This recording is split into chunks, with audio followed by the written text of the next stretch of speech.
For the second race for the Porsche GT3 Cup Challenge, lined up from the results from race 1. So it's Daniel Gaunt and Johnny Reid starting off the front row. Craig Baird from row number 2 alongside Mitch Cunningham. Earl Bamber, newcomer to the championship, lines up alongside Hugh Gardner from the third row. Row 4 start for Shane McKillen and Andrew Bagnall. Simon McLennan, the first of the 996s, alongside Mark Wyman off row 5, with Scott Harrison and Simon Evans lined up off row 6. Paul Kelly starting from row 7 after clutch problems in race 1.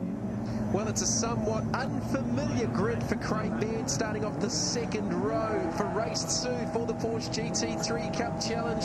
Waiting for the lights to go out. The revs are building up. Daniel Gaunt and Johnny Reid from the front row. It's Triple X up against International Motorsport on the rev limiters, and they're away. Johnny Reid with a fly from the outside. Mitch Cunningham, where did he come from? What a start from the 32. And Craig Baird reckons he had his worst start in the first race, so he's right up the bumper of his teammate. And look at Mitch. He's going to try and go the long way round down through 2 and just stepped out under brakes. Baird should line him up. Oh, into the side of Gaunt goes Mitch Cunningham. He stayed there on the outside. Gaunt should have the inside line down into turn 3. Sideways, bit of drifting by Mitch Cunningham. Well, there was contact between Gaunt and Cunningham. They're too deep, so side by side down to the hairpin. Baird to the inside of Johnny Reid, who, well, he's got a terrible start. He may lose another spot. Earl Bamber was sideways to his inside off the hairpin. Driving these cars like they're muscle cars as they race through the infield. And look at that, bouncing, and he's gone. Cunningham's done a left rear tyre, punching a left rear tyre, and it's damaged the rim. Well, there was all sorts of contact going on there on the opening lap. Here's the peak replay. Cunningham on the inside, Baird on the outside. Cunningham climbing the curbs into the side of Craig Baird.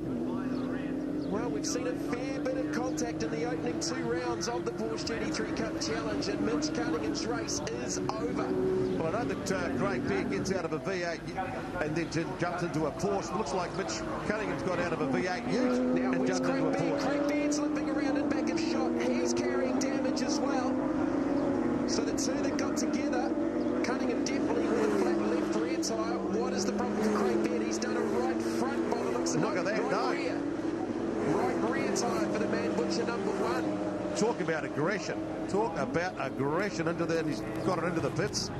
Well, Daniel Gaunt, again, is sitting there going, I can't believe this. It was all going on behind him, and he's got a lead. Simon Evans, he's had contact. It's the second time this weekend. The nose steaming out of the front of the Porsche there. He and Simon McLennan got together at the start of race number 1 that ended Evans's race after qualifying quickest of the 996s. So Baird and Cunningham in the pits. The International Motorsport team go to work on the left rear of Cunningham's car, while the Triple X team behind them go to work on the right rear of the Mad Butcher number 1. $800 a pop for those N1 Michelin tyres. This more looks like the Alfield 500 endurance race, mate, with the pit stop. I don't know that that's going through Mitch Cunningham's head right now.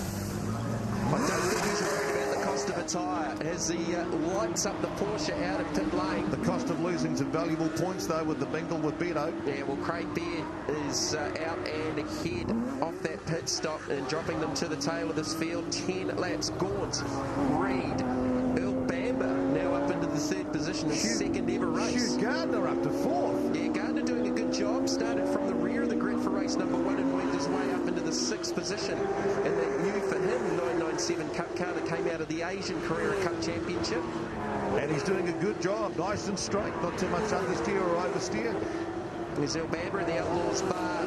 Mike Morton owned number 8, 997. He got sideways off the hairpin a couple of laps ago, but he's attached himself to the back bumper of Johnny Reid's car. Caught a quick word with Johnny before this race, feeling a lot better than he did at Pukekohe.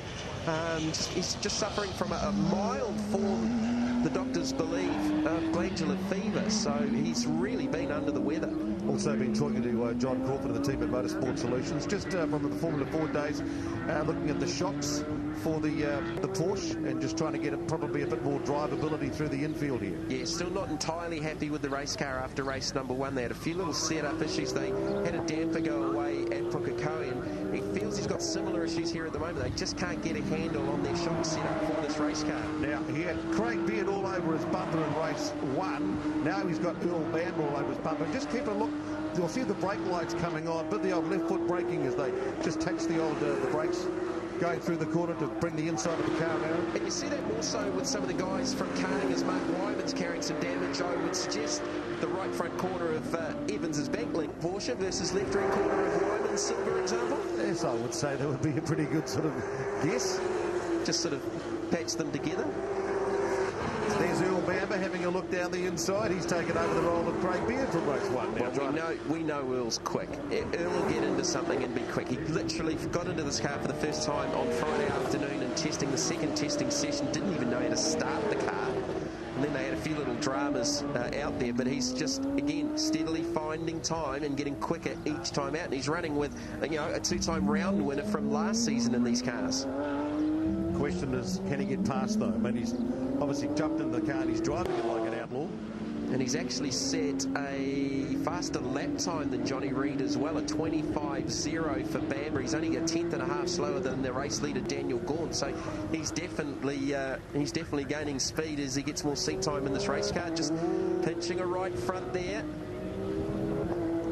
Earl Bamber doing a sterling job so far, and Reid certainly had a lot of speed around the straight, but a bit tight around the corners.